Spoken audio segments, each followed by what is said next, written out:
Okay, take notes on this material. There is testable material, and I can always give you a pop quiz. The projects that you're working on in groups, you are looking at the idea of time and worship and doing some science and some liturgy.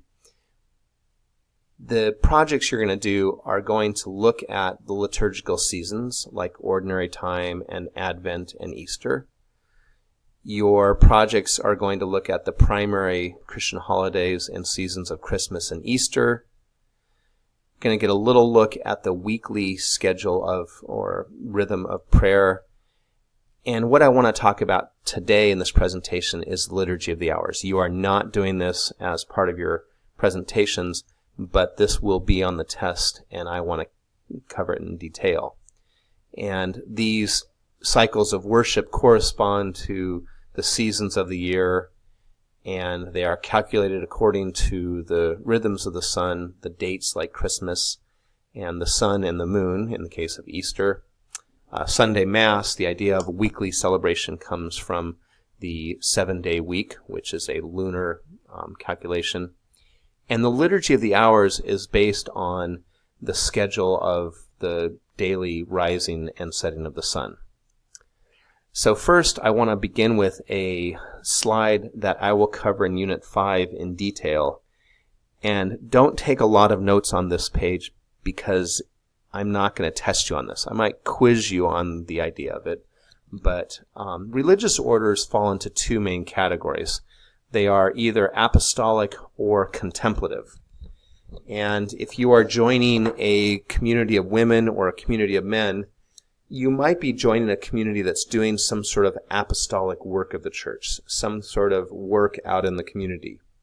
You might be running schools or hospitals or whatever. And if you belong to one of these communities, and a woman, you are considered a sister. And if you belong to one of these communities and you're a man, you're considered a brother.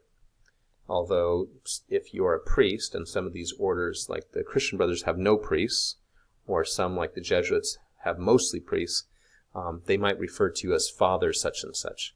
But in general, the terms sisters and brothers are reserved for groups that are doing some sort of work. So the Sisters of the Holy Names, the SNJMs, run St. Mary's Academy and Marylhurst University. The Jesuit priests run Seattle University and my high school, Loyola. Go Cubs. The Christian Brothers run the LaSallian schools like De La Salle and LaSalle. You could belong to a group like the Alexian Brothers, who founded a hospital in San Jose, where I did my first 4 years of teaching, or the Sisters of Providence, who founded, obviously, Providence Hospital, but also St. Vincent's Hospital. And you might be a Sister of Providence where they send you to school to learn how to be an anesthesiologist. Or you might be an Alexian Brother where they send you to school to learn how to be a hospital administrator. Or you might be involved in missionary work. The Maryknoll Brothers and Sisters, or the Redemptorist Priests, or the Ursuline Sisters. And you might be doing schools in Central America or Appalachia, United States, or in Africa. But your primary work is missionary work, evangelizing. To the contrary, contemplative orders or monastic orders are dedicated to a life of prayer. And I'm going to explain that ora et labora in just a moment. But a contemplative order is focused on spending their life praying for the world. Women who belong to monastic orders are called nuns or contemplative orders, while men are called monks. And some may be priests.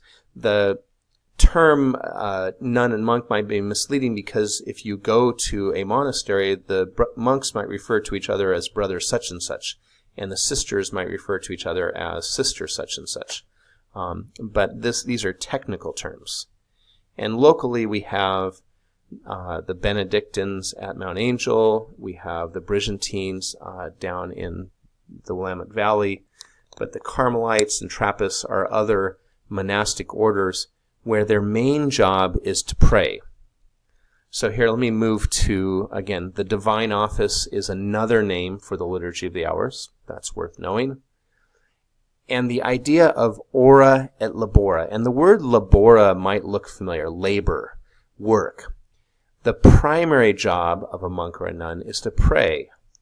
And they do some sort of work that supports their prayer, some sort of work that brings in the income so they can live and dedicate themselves to a life of prayer. So if I go back to the Middle Ages and I go to a monastery, I would see the monks or the nuns getting up early, even in the dark of the night, to do the prayer service of vigils or matins, a short prayer service. And then they would have a bigger prayer service around sunrise. And they used to have a prayer service called Prime that was designed to keep the monks from going back to bed. And the office of Prime actually has been suppressed. They got rid of it. And the other prayer services are named after how many hours after dawn they take place. So there would be Prime, and then terce, and then sext, different meaning than you might be familiar with, or none, not none, but none, 9 hours after sunrise.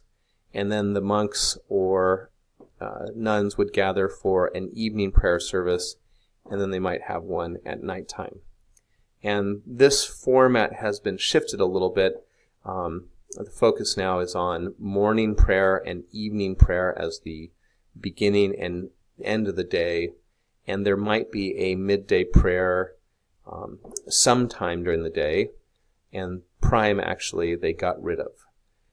To think about it in practical terms, if you're a monk, you would rise and go to a prayer service. And then you might have breakfast, or maybe those two things are reversed. And then you would go and do some sort of work that supports your life of prayer. And then you would have some sort of midday prayer gathering, and you would resume your work, or maybe you would have some leisure time. There would be a meal in the evening time, obviously, and some sort of midday meal as well. You would have evening prayer, and again, you might resume some of your work, or that might be your recreation time. And then you would have night prayer and go to bed and resume that schedule the next morning. And I have students all the time who say, gosh, that seems like such a boring life. But it's just a routine life, just as you as a student might have your wake up and have breakfast and go to class and have lunch and go to class and then play your sport and then go home and have dinner and then have your evening study time, and then the next day it repeats. The schedule for the monks or the nuns is that your whole day is dedicated to prayer, and it's interspersed with the work that you do that supports your prayer. But again, in ora et labora, it is the focus of your day to pray, and the work is there to support that. And that work could take a lot of different forms. You might be a sister who your community makes altar bread to be used in churches. And maybe your job is to be doing the online ordering and processing and accounting. Or your job might be stamping out the individual little hosts. Or you might be a Trappist monk, and they are famous throughout Europe for making beer. Lots of Trappist abbeys that make award-winning beer. And you might be the person who's running a forklift and loading pallets of beer onto trucks. You might be the master brewer who is sampling and balancing the hops and the malts. You might be a sister who's making wine, either to be sold on the retail market or to use in worship. Or a little closer to home, there are monks down in the Willamette Valley who spend their day making delicious chocolates all day long. But the work is there to support your life of prayer. That praying is what you do, and the work, the labor, the labora, is done just to support that. And in the course of, mixing vats of chocolate, or in the course of harvesting grapes out in the field, or as you drive your forklift, you're also praying about the needs of the world, but the work is there to support your life of prayer. And with the Liturgy of the Hours, there's a focus of on morning prayer and evening prayer as the prayers that open the day and close the day. And these are a little bit more structured prayers, a little bit longer, and they're the main two offices of the church. They're the main two prayer services of this liturgy. Midday prayer is a very, very short prayer that has 3 psalms and a short reading and some small rituals.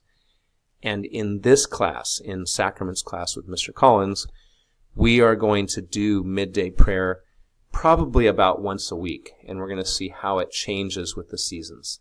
And it's very brief. It's about an 8-minute prayer service, and it gives you some feel for what monks and nuns might do as part of their regular routine. The Liturgy of the Hours, however, is not just intended for life in a monastery or life in a convent. Obviously, that's the main work of monks or nuns. But if you are a Christian brother, you would start your day with morning prayer with your community, and you would end your day with evening prayer as a community. And you might pray one of the offices in the middle of the day on your own. And that prayer supports you in your work. Or if you're a missionary sister, you pray the Liturgy of the Hours as part of your routine, even if you're not going to Mass. If you are a clergy member, your Archbishop Sample or your Deacon Rylette or your Father Shaw, you pray the Liturgy of the Hours to support your ministries, whatever those are. And hopefully you pray them in community with others, but even if you don't have time to do that, or a group to do that with, you would pray morning prayer and evening prayer as part of your routine to support your work in the church. If you're a layperson, I'm a layperson. I'm not a bishop. I'm not a priest or a deacon. I'm not a sister or brother. Lay people can pray this as well. And something I really want to emphasize is that this is the prayer of the whole church. It's not just for people who belong to a religious community or people who live in convents. This is meant to be the prayer of the church. That's why we do it in class, or are going to do it in class. That you don't need a priest to lead this like you do at a Mass. You can be a woman leading the Liturgy of the Hours, or a lay person. And you can do this on your own. There's what's called a breviary, a book that has all the prayers of the Liturgy of the Hours. And maybe in your schedule you have free time at 2 o'clock every day. And so that becomes your time to pray one of the offices. And you might do midday prayer each day. Or maybe your morning, you wake up early and you build time in your life for the small 15-minute prayer service.